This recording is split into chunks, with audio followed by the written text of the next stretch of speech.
Hey guys, I'm back again with a Cressida update.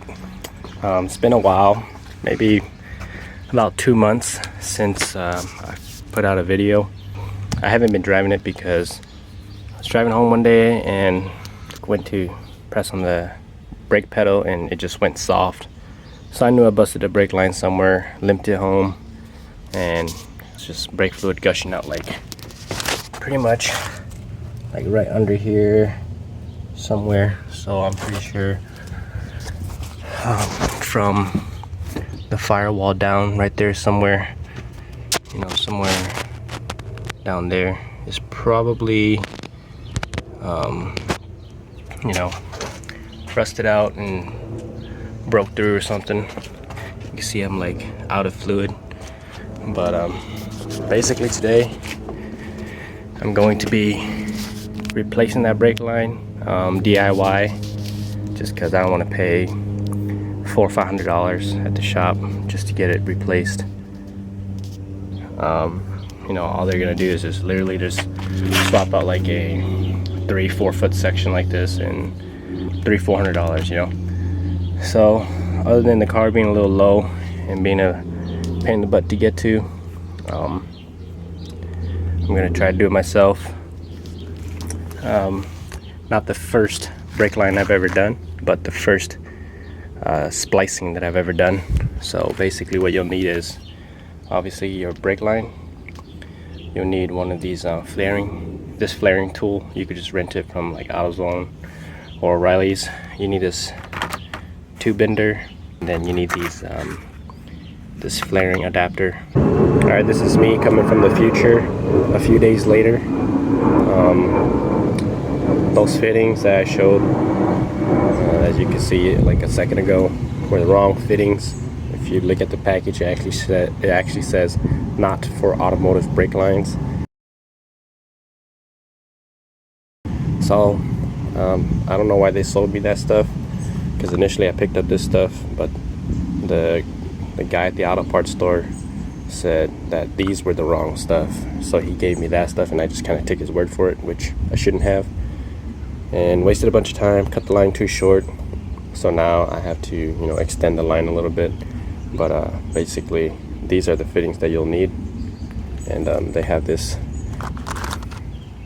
I could get it on its side. Okay, there we go. They have this, like,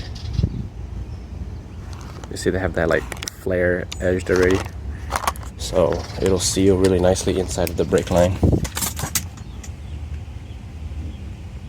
That will just seal right up against that thing.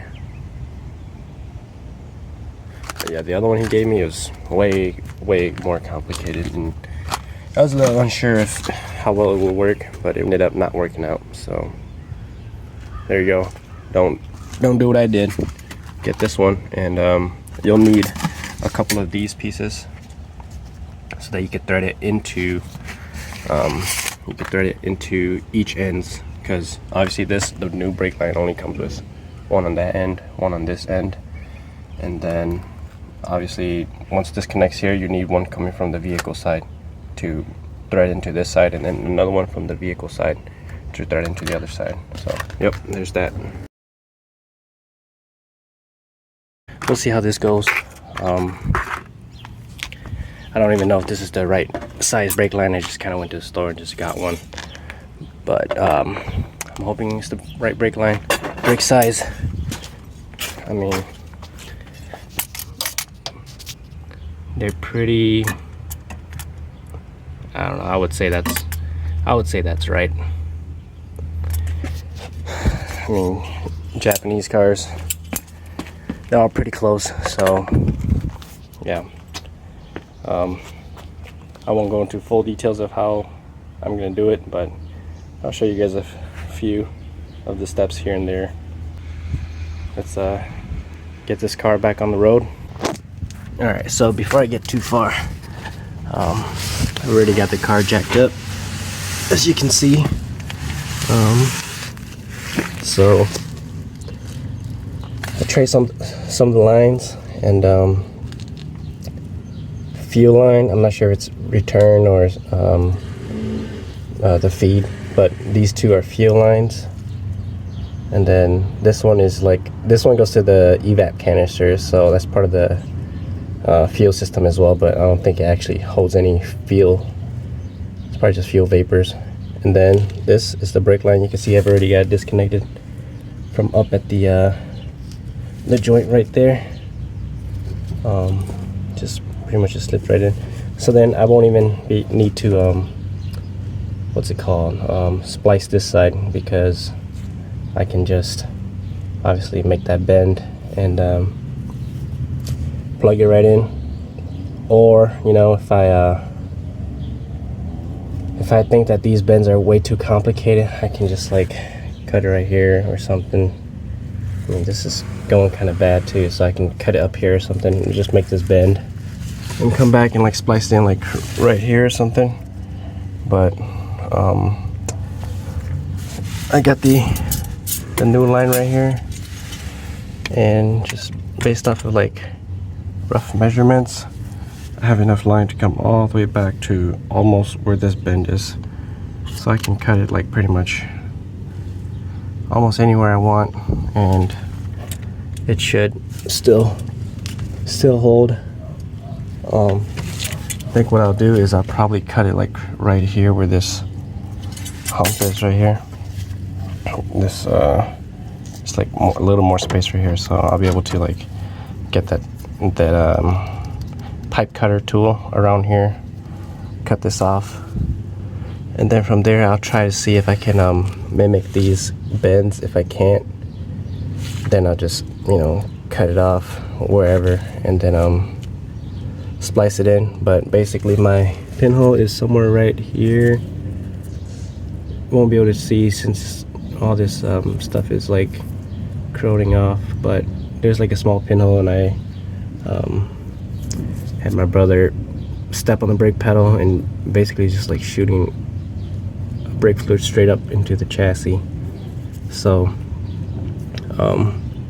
this going to the rear of the car, there's only one brake line, and then it goes back there, and then it splits off into two sections going to the rear, or to the right and left sides.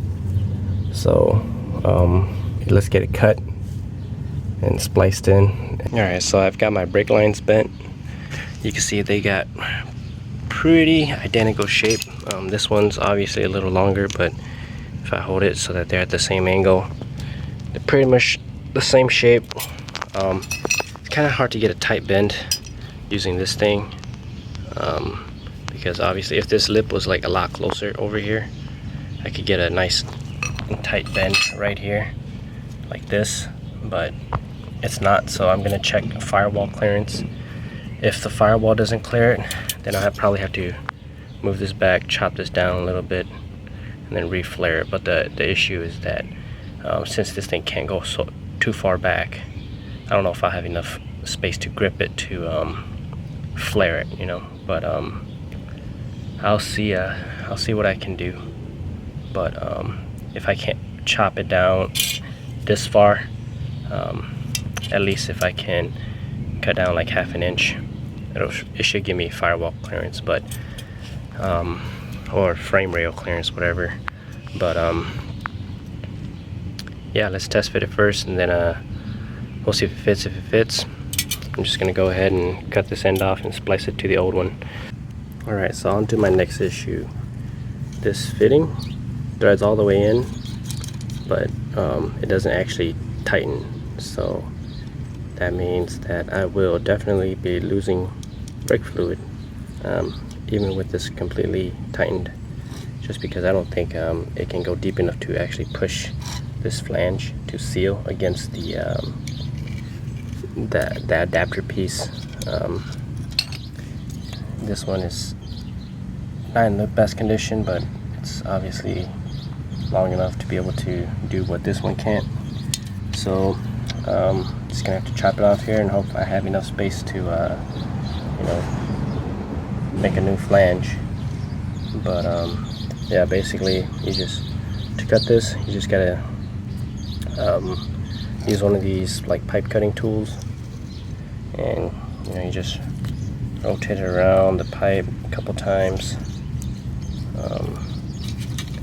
and then tighten this knob up here, and you can see it's like making cuts on the pipe. Yeah, you can see that cut right there. So basically just keep doing that, tighten it down until it cuts through the pipe, and you have like a nice clean cut similar to this one. So yep, get that cut out, and then try to get this this flange off of here and onto here. Alright, so as you can see now, I've got the car up on all four jack stands, or up on all fours. Fluid's looking pretty clear. I've already gone through and bled all four calipers 2 times now. I'm gonna go on my 3rd round. It's feeling pretty good. Feels like I'm having pretty good brake pressure. It feels about the same as it was before, but I'm just gonna do one more pass just to you know, be extra sure that it's gonna be good. But yeah, I mean, most of you should know how to bleed brakes, but you just gotta open this nipple, and then what I'm doing is I have this line hooked up to it, so it doesn't just like spray all over the car, you know, because brake fluid is pretty corrosive. So just have it hooked up to this line going into this bottle of old brake fluid, and then collecting it, and then you know, just making sure I don't see any more air bubbles or anything. But these were pretty crusty, but I was able to, you know, save them with the torch. So yep. But this, I believe this car does have ABS. I'm not sure, but I know there is like a specific sequence that you're supposed to do. Nope, it doesn't have ABS, but I know there is supposed to be a specific sequence you're supposed to do for like ABS vehicles, but I don't know what the sequence is, and I've always bled my brakes just going from one corner to the next, and I've always had, my brake pressure has always been fine, and my ABS has always worked fine. So pretty much just I'm gonna do the last brake pressure, the last bleeding,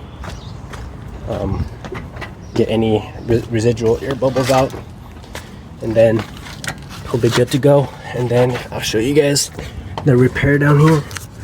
So you can see I've got, this is like a, it's called a union fitting or inverted flare fitting, and I've got these two connected, and that goes back to the rear of the car, back over there, and then the other one just goes up here to the, I don't even know if you guys can see it. Okay, it goes right there. Let's see if I can zoom in for you guys. It's kind of awkward angle, but let me see. I think it was right there. I don't know, I'm at a weird angle, so I don't know where it's at. Somewhere up there. But that's the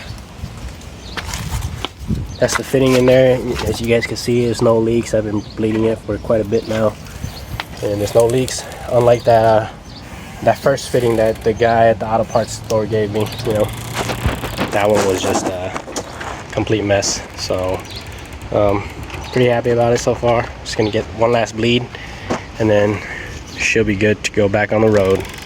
Pretty excited. Got a cruise coming up pretty soon, so I'm excited to get her out for the summer. So yep, it's probably gonna be it for the video, just because once it works, you know. I mean, it should work by now. Honestly, I can drive it right now, but like I said, I'm just gonna do one last bleed test, and then you know, I got quite a few cars that need to be moved before I can pull it out. So I'm just gonna end the video here. Hope you guys enjoyed it. I'm glad to get this car back on the road.